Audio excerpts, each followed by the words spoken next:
Hello, everyone. Welcome to part 68 of my story. The first inmate at FMC Carswell Camp has now tested positive for the coronavirus at this time, now known as COVID.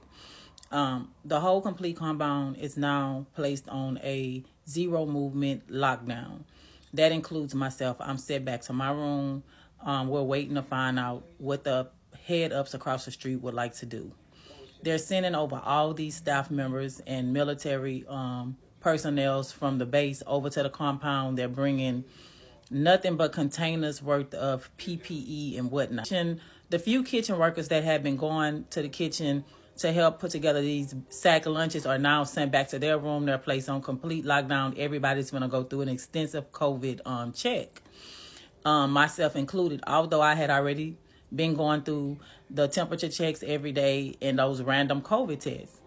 Well, they come over and they call a town hall. We're not allowed to leave out of our rooms. They say, open up your doors and stand in the doors. The camp administrator is basically telling us if we walk outside of our doors onto the tier, if we raise up a window and they pass by and they see a window in the room raised up or anything, that whole complete room is going to be sent across the street to the chute.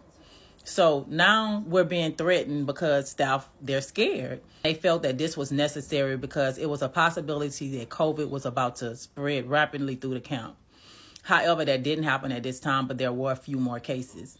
I was under the impression that this was the first case of COVID at FMC Carswell, period. However, later on in a week, I received an email from my sister after I was told that next day by our camp counselor that I was allowed to come out and continue working on the compound. Because as you know, staff was not about to have to take on that much of responsibility for the over 300 inmates that we had at FMC Carswell Camp at that point. My sister has now alerted me to the fact that there was a death at FMC Carswell, but at the FCI. And when I start to read this email, I'm completely alarmed. I have to share this information with anybody who's out on the compound that's working with me at this point. Even though FMC Carswell is known as a medical facility and multiple people come there expecting to get good medical care, that's absolutely not what you're going to get. It's actually known as, and if you look it up, the Hospital of Horrors. They operate without a medical license, and most of the people that come in to help you from the outside are contract workers. Well, this young lady expecting to come to prison and do 2 years. I don't understand why during a pandemic a judge was sending somebody to prison time. So this young lady at a time of uncertainty was flown into FMC Carswell to begin to do her prison sentence. Her name is Andrea Circlebear. She was sentenced to 2 years of imprisonment by a federal judge while in the third trimester of her pregnancy at a time of so much uncertainty in our country and our nation due to the pandemic. However, she became ill while she was incarcerated at FMC Carswell going through the quarantine process. She complained of her fever, symptoms, and whatnot, and eventually was taken to the hospital. Her condition then deteriorated, and this young lady was placed on a ventilator. Her condition continued to deteriorate, whereas she delivered this baby by C-section on a ventilator and then died shortly afterwards. So it was a reason for all the chaos and how staff was moving around the way that they were because they were scared that we could possibly have another death. And so that's why I think it's so very important that I share these devastating effects of the pandemic with you all. I don't see many people talking about the pandemic who's been incarcerated.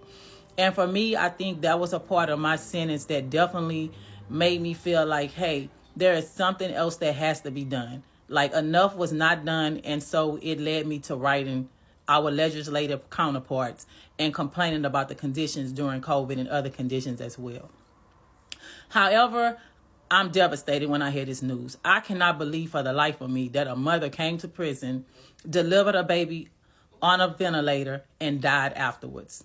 So at that point, I'm asking staff, hey, did you hear about what happened? They're basically trying to be on hush mouth about it, saying, yeah, we know about it or whatever.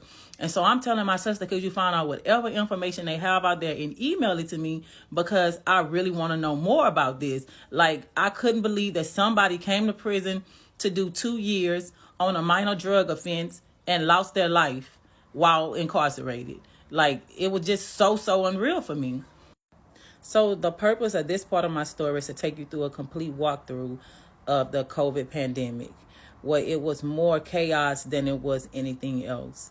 It was more uncertainty than anything else. I know a lot of people, I would get information in where people will be saying, well, they're in prison, what do they expect? But me personally, as a mother, as a human being, I feel like a lot of it was very inhumane, and that the government should have been able to handle this a whole lot better than what they did. I understand that it was the first time in the history of the BOP or in the prison systems where they had complete lockdowns across the nation. How